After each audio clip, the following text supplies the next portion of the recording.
आरोपियों ने खोले कई राज, विदेशों से हो रही थी फंडिंग। लखनऊ में धर्मांतरण के मामले में 2 आरोपियों की गिरफ्तारी के बाद कई तथ्य निकलकर सामने आ रहे हैं। अपर मुख्य सचिव अवनीश अवस्थी ने बताया कि धर्मांतरण रैकेट चलाने में गिरफ्तार उमर गौतम ने चौंकाने वाले खुलासे किए हैं। इसमें कई देशों से फंडिंग होती थी। इनमें कतर, यूएसए जैसे देश शामिल हैं। इसके बाद एटीएस ने बारीकी से छानबीन शुरू कर दी है। मेरठ टोल प्लाजा से 100 से ज्यादा ट्रैक्टरों के साथ गाजीपुर बॉर्डर रवाना हुए किसान। नरेश टिकैत बोले नहीं हटेंगे पीछे। कृषि कानूनों के विरोध में नरेश टिकैत की अगुवाई में 100 से अधिक ट्रैक्टरों के साथ गाजीपुर बॉर्डर के लिए रवाना हो गए। भाकियू के राष्ट्रीय अध्यक्ष नरेश टिकैत ने शुक्रवार को ट्रैक्टर ट्रॉली के गाजीपुर बॉर्डर रवाना होने से पहले बातचीत की और कहा कि केंद्र सरकार पीछे नहीं हटती है तो किसान भी पीछे हटने वाले नहीं हैं। टिकैत करीब 100 ट्रैक्टर ट्रॉली और लगभग 700 किसानों संग गाजीपुर बॉर्डर के लिए रवाना हुए।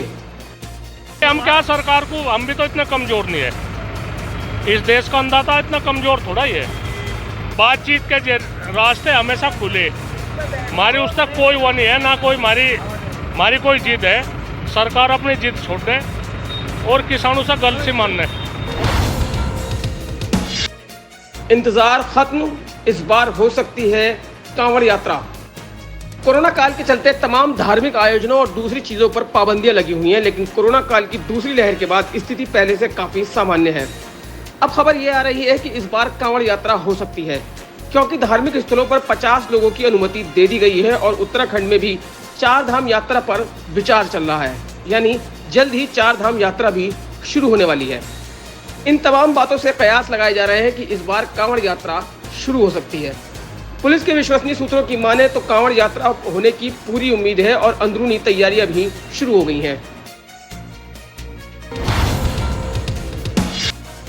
धीरे धीरे विकराल हो रहा है कोरोना का डेल्टा वेरिएंट। 85 देशों में सामने आए नए मामले। मुख्यमंत्री योगी आदित्यनाथ बोले अलर्ट पर रहे विभाग।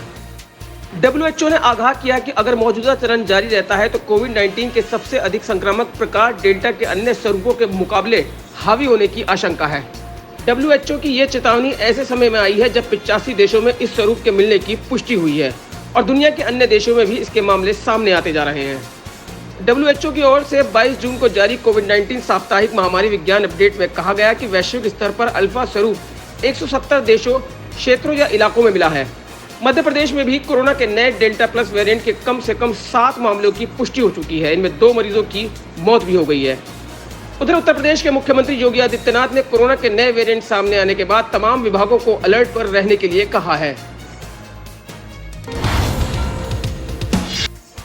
आपातकाल की बरसी पर पीएम मोदी का कांग्रेस पर हमला। कहा इमरजेंसी के काले दिनों को नहीं भुलाया जा सकता। देश में 46 साल पहले आज ही के दिन तत्कालीन प्रधानमंत्री इंदिरा गांधी ने आपातकाल का ऐलान किया था। आपातकाल को भारत के इतिहास में काले दिनों के तौर पर याद किया जाता है। प्रधानमंत्री नरेंद्र मोदी ने आज इमरजेंसी की बरसी पर आपातकाल के उन काले दिनों को याद किया और कांग्रेस पर जमकर हमला बोला। उन्होंने कहा कि आपातकाल के उन काले दिनों को भुलाया नहीं जा सकता। इसके साथ ही उन्होंने कहा कि इस तरह कांग्रेस ने हमारे लोकतंत्र को कुचला है। प्रधानमंत्री नरेंद्र मोदी ने ट्वीट में लिखा है कि आपातकाल के काले दिनों को कभी भुलाया नहीं जा सकता। साल 1975 से 1977 के दौरान हमारे देशों ने देखा है कि किस तरह से संस्थाओं का विध्वंस किया गया। आइए हम संकल्प लेते हैं कि भारत की लोकतांत्रिक भावना को मजबूत बनाए रखने के लिए हर संभव कोशिश करेंगे और संविधान में तय किए गए मूल्यों के अनुसार रहेंगे।